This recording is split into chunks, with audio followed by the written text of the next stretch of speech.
Sometimes the people at this podium are new to the national stage. As you know, I'm not one of those people.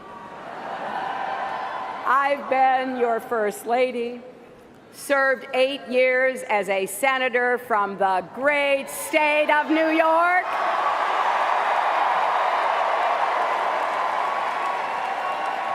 Then I represented all of you as Secretary of State. But my job titles only tell you what I've done.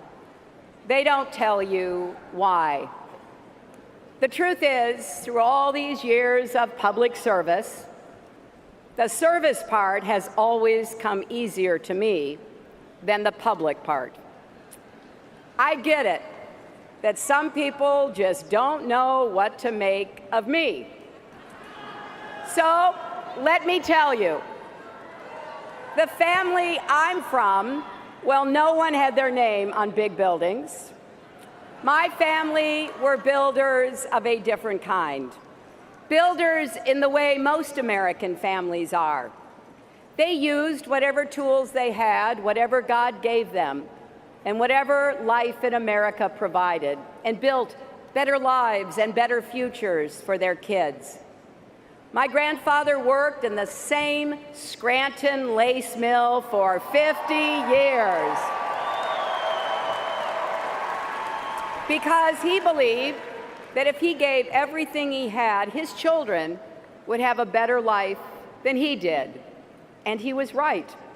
My dad, Hugh, made it to college. He played football at Penn State and enlisted in the Navy after Pearl Harbor.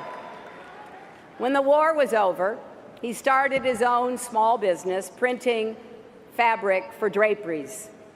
I remember watching him stand for hours over silk screens. He wanted to give my brothers and me opportunities he never had, and he did. My mother, Dorothy, was abandoned by her parents as a young girl. She ended up on her own at 14 working as a housemaid. She was saved by the kindness of others. Her first grade teacher saw she had nothing to eat at lunch and brought extra food to share the entire year. The lesson she passed on to me years later stuck with me. No one gets through life alone. We have to look out for each other and lift each other up. And she made sure I learned the words from our Methodist faith.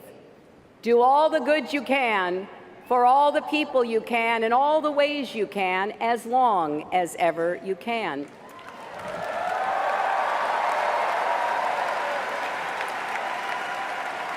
So I went to work for the Children's Defense Fund, going door to door in New Bedford, Massachusetts, on behalf of children with disabilities who were denied the chance to go to school. I remember meeting a young girl in a wheelchair on the small back porch of her house. She told me how badly she wanted to go to school. It just didn't seem possible in those days. And I couldn't stop thinking of my mother and what she'd gone through as a child. It became clear to me that simply caring is not enough. To drive real progress, you have to change both hearts and laws. You need both understanding and action. So we gathered facts, we built a coalition, and our work helped convince Congress to ensure access to education for all students with disabilities. It's a big idea, isn't it? Every kid with a disability has the right to go to school.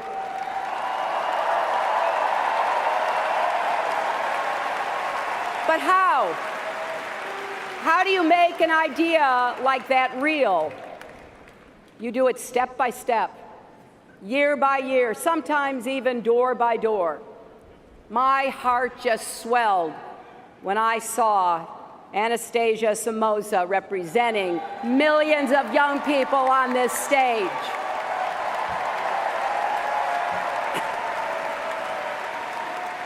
because we changed our law to make sure she got an education. So it's true. I sweat the details of policy, whether we're talking about the exact level of lead in the drinking water in Flint, Michigan, the number of mental health facilities in Iowa, or the cost of your prescription drugs. Because it's not just a detail if it's your kid, if it's your family. It's a big deal. And it should be a big deal to your president, too. I know that at a time when so much seems to be pulling us apart, it can be hard to imagine how we'll ever pull together.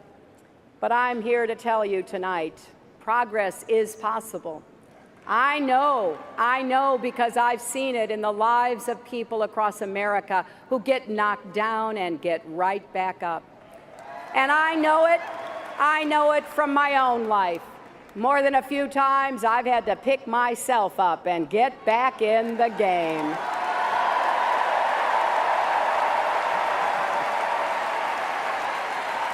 Like so much else in my life, I got this from my mother, too. She never let me back down from any challenge.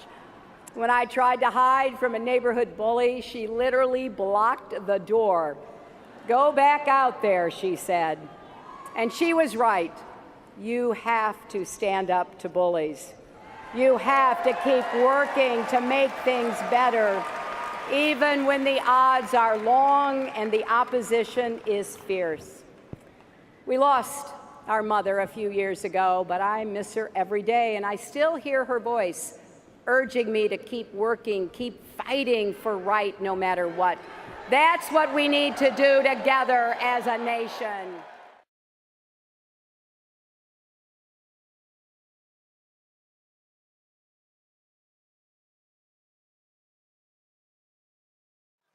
Somebody said to me the other day, a reporter, very nice reporter, "But Mr. Trump, you're not a nice person." We don't need nice. That's true, but actually I am. I think I am a nice person. People that know me like me. Does my family like me? I think so, right? Look at my family. I'm proud of my family. By the way, speaking of my family, Melania, Barron, Kai, Donnie, Don, Vanessa, Tiffany, Ivanka did a great job. Did she do a great job? Great. Jared, Laura, and Eric. I'm very proud of my family. They're a great family. So the reporter said to me the other day, "But Mr. Trump, you're not a nice person. How can you get people to vote for you?" I said, "I don't know." I said, "I think that, number one, I am a nice person. I give a lot of money away to charities and other things. I think I'm actually a very nice person. But I said, this is going to be an election that's based on competence. Because people are tired of these nice people, and they're tired of being ripped off by everybody in the world, and they're tired of spending more money on education than any nation in the world per capita. Than any nation in the world, and we're 26th in the world. 25 countries are better than us at education. And some of them are like third world countries. But we're becoming a third world country because of our infrastructure, our airports, our roads, everything. So one of the things I did, and I said, you know what I'll do? I'll do it. Because a lot of people said, he'll never run. Number one, he won't want to give up his lifestyle. They're right about that, but I'm doing it. Number two, I'm a private company, so nobody knows what I'm worth. And the one thing is that when you run, you have to announce and certify to all sorts of governmental authorities your net worth. So I said, that's okay. I'm proud of my net worth. I've done an amazing job. I started off, thank you. I started off in a small office with my father in Brooklyn and Queens.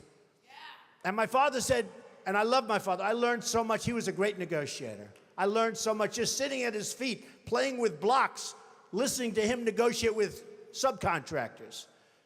But I learned a lot. But he used to say, Donald, don't go into Manhattan. That's the big leagues. we don't know anything about that. Don't do it. I said, Dad, I got to go into Manhattan. I got to build those big buildings. I got to do it, Dad. I've got to do it. And after 4 or 5 years in Brooklyn, I ventured into Manhattan and did a lot of great deals. The Grand Hyatt Hotel. I was responsible for the convention center on the West Side. I did a lot of great deals, and I did them early and young. And now I'm building all over the world, and I love what I'm doing. But they all said, a lot of the pundits on television, well, Donald will never run. And one of the main reasons is he's private, and he's probably not as successful as everybody thinks. So I said to myself, you know, nobody's ever going to know unless I run, because I'm really proud of my success. I really am. I've employed tens of thousands of people over my lifetime. That means medical, that means education, that means everything. So the total is $8,737,540,000. Now, I'm not doing that to brag, because you know what? I don't have to brag. I don't have to, believe it or not. I'm doing that to say that that's the kind of thinking our country needs. We need that thinking. We have the opposite thinking. We have losers. We have losers. We have people that don't have it. We have people that are morally corrupt. We have people that are selling this country down the drain. So I put together the statement, and the only reason I'm telling you about it today is because we really do have to get going. Because if we have another 3 or 4 years, you know, we're at 18 trillion now. We're soon going to be at 20 trillion.